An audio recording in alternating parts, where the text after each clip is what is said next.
各位朋友，我曾经有一句名言啊，我说每一根不断后撤的红线都會變成歡迎敵人來侮辱我們的紅地毯。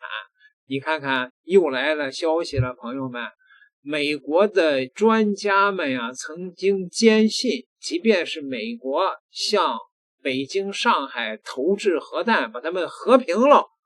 中國都不會採用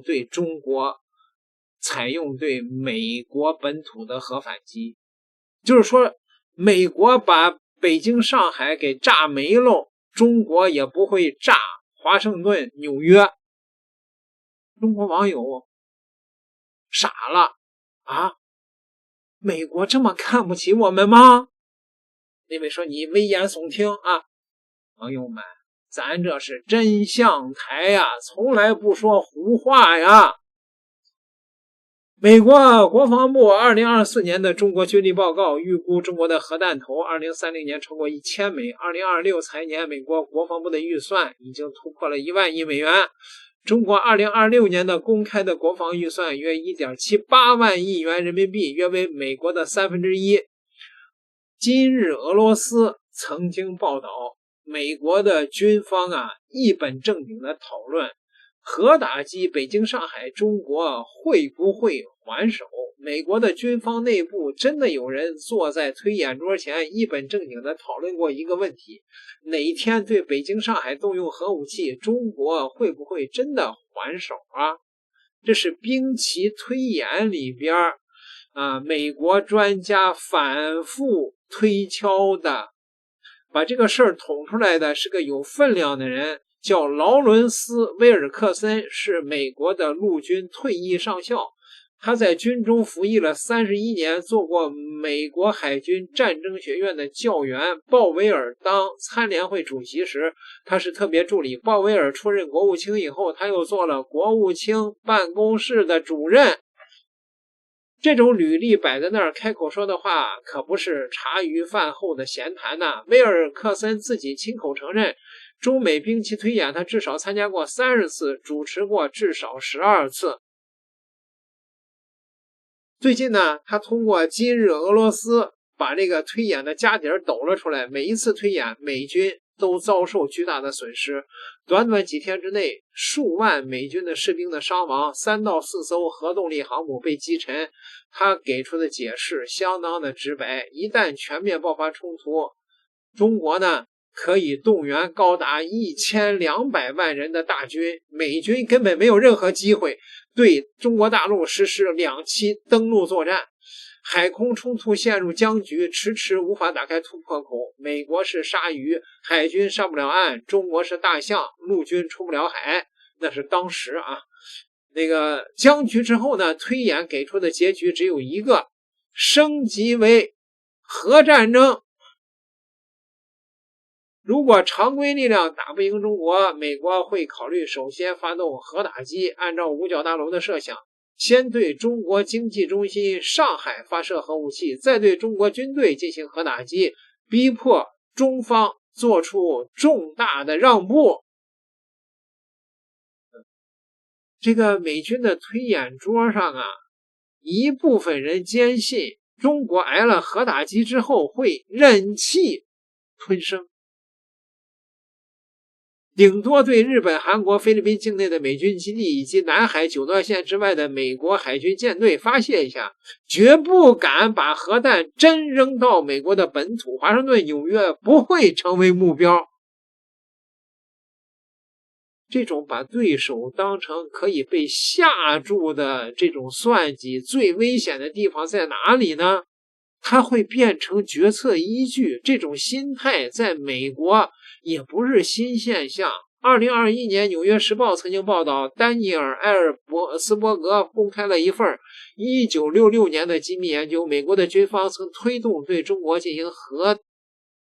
打擊甚至接受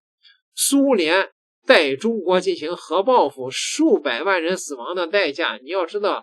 那是1958年台海危機時的事兒當時中國連原子彈都沒有，第一顆原子彈要到1964年才爆，時隔60多年，这種思路沒有消失。威爾克森近年在訪談裡透露，美國的國防部和核武器實驗室內部仍有人在認真的討論，能不能首先搞核打擊，然後在對方的反擊中存活下来。把上億條人命當作可接受的損失，這種冷血的數學題居然能夠上五角大樓桌子上討論，這才是真正的紅色警報啊！那位說，那美國就這麼看不起中國嗎？其實呢，最新的一期報告是這樣說的：5月30號的时候說歐洲的智庫發了一份報告，指台海衝突可能引發美中的核升級。衛星圖像顯示，北京在擴張核武庫。一家權威的國防機構最近警告，美中兩國若因為台灣爆發軍事衝突，局勢可能升級至核戰爭層面。與此同時呢，新的衛星圖像也顯示，中國正在其偏遠的西北沙漠地區大規模的擴建核武的基礎設施。總部位於倫敦的一個研究所，在新加坡香格里拉對話會前發布了一份長達156頁的戰略評估的報告。報告警告稱，世界正處於新一輪的核軍備競賽的邊緣，而亞太地區正是這場競賽的核心所在。鑑於台灣對北京的戰略重要性，與中國衝突存在升級風險，甚至可能升級至核層面，美中兩軍目前均未建立明確的交戰規則，以防止雙方互相打擊對方的關鍵的指揮、控制與通信系統。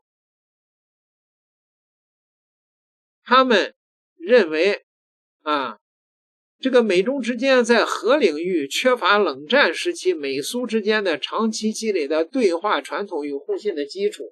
這使得雙邊的核風險的管控面臨着更大的挑戰。路透社的衛星圖像顯示，中國正在新疆和甘肅省儲存其遠程的導彈發射井的區域附近構建一張由發射瓶、掩體和通信設施構成的龐大網絡。圖像顯示，該區域有80處發射瓶以上。分析人士認為，這些設施可用於部署機動導彈發射車和防空系統，同時還有可能用於電子戰、衛星通訊以及指揮作戰的相關設施。整個工程以過去6年間在新疆東部建成了2座大型的八角形軍事設施為核心，相關的基礎設施延伸至發射井區域以外的數千平方公里的沙漠地帶。